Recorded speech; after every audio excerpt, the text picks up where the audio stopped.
This stunning woman was discreetly tapping her right cheek in a steady rhythm inside the courtroom. Unexpectedly, the death row prisoner locked up in the defendant's cage was responding to her with blinking. It turned out they were secretly communicating using Morse code. Because the man's messages were quite complex, she had to jot down the details carefully in her notebook. The judge announced that the execution would take place within 48 hours, yet the prisoner remained remarkably calm. That was because he and this mysterious woman had already devised a flawless escape plan. That very evening, following the prisoner's instructions, she arrived at a Walmart with a distinctive sign. When he pressed the second brick on the left, the wall slowly lifted, revealing a customized supercar parked inside. Next, guided by the notes in her notebook, she reached the 37-kilometer marker. As the car sent out a signal, the mountainside transformed into a massive stone gate, which gradually opened. The car drove into a cavernous tunnel. Inside, the space was surprisingly vast. She entered the code for a safe, which then slowly popped open, revealing stacks of cash and a variety of brightly colored medicine bottles. The woman picked out the yellow and green potions the prisoner had specified. These were her tools to rescue him from prison. However, there was one crucial person he still needed to find, the Minister of Justice.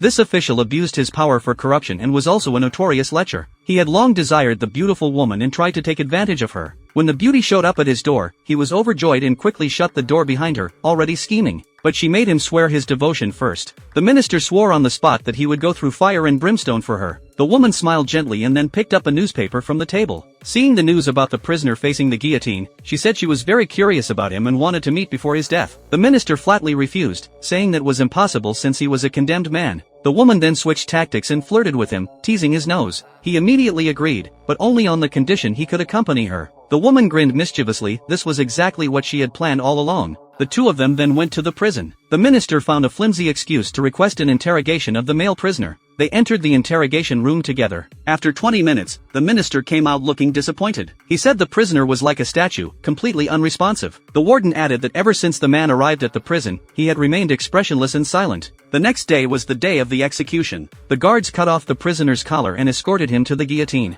Unexpectedly, he still showed no emotion, as if it didn't concern him at all. Seeing this unusual behavior, the chief officer suddenly realized something was wrong. He recalled the various human skin masks found in the prisoner's home and immediately suspected an escape attempt. Without hesitation, he rushed forward to stop the execution.